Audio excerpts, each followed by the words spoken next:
husband, only I didn't. And that really became apparent when I had my little boy, and essentially we had to have a full-time nanny. I saw my son for half an hour every day, and I was getting home every single night on a Friday and just bawling my eyes out. And my husband said, this has got to stop. There's got to be something else that you can do. I'm very kind of A-type, very driven by nature, which obviously as kind of a new parent was difficult because I wanted to be an amazing mother to my son, but I also wanted to have a career. And I found that actually that London career, that huge job that I had, all that responsibility, all that time away from my son, it just didn't work. And not only that, I just felt as though I wasn't really giving back to the world, right? I was helping people find homes, but it really wasn't fulfilling to me. And so at that point, I decided to retrain as a personal trainer. And I said to my husband, this is going to be my jam. It's what I'm going to do. I really want to be able to help women in the gym. I know a lot of women feel like they don't belong there. And I genuinely still stand by that. And so that was my personal, big calling. And it still is.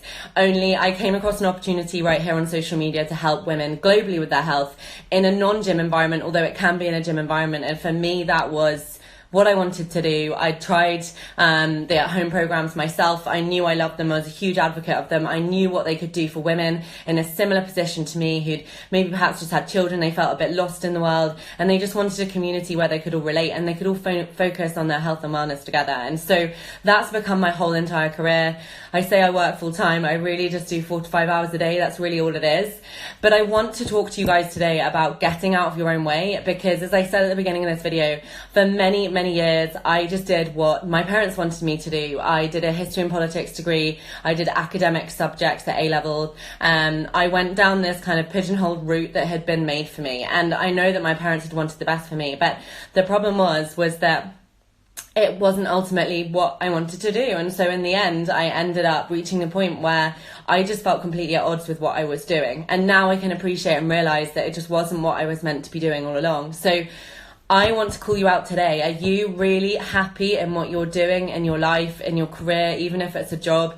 Had you always thought that you were destined for more and you have kind of given up on it because you've just kind of gone into what's conventional and what's expected of you? Because if that's what you're doing, I want to call you out and say, if you continue the rest of your life that way, you're going to end up feeling completely fulfilled at the end of your life.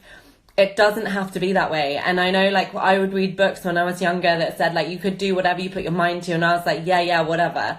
And it's total fact and truth. You just have to believe in yourself, and you have to believe in your ability, and you have to believe that when you have this passion for something, no matter what it is, no matter whether it's what you're doing right now in your corporate career or you're an entrepreneur, great. If it's not, what is it you want to do? What is it that fires you up? And if you don't know, take a step back and give yourself 5 minutes to work that one out and get out of your own way. If fear is getting in your way, then fear is the place you want to be. If you're scared of doing something, that's what you need to do. And if you're not doing it, you're staying in your comfort zone, and you're not ever going to grow through that. You're always going to be completely stuck from a personal development perspective and a personal growth. Do you want to just be along that trajectory for the rest of your life? And I moved into my fear when I moved into this role as a wellness influencer. I'm now the top coach in the UK for the company that I'm affiliated with.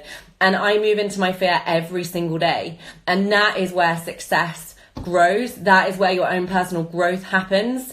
So if you're in your comfort zone and you're too afraid to try something because, what might people think of me, or I'm just too worried about what people would think, or that's not me, I couldn't do it.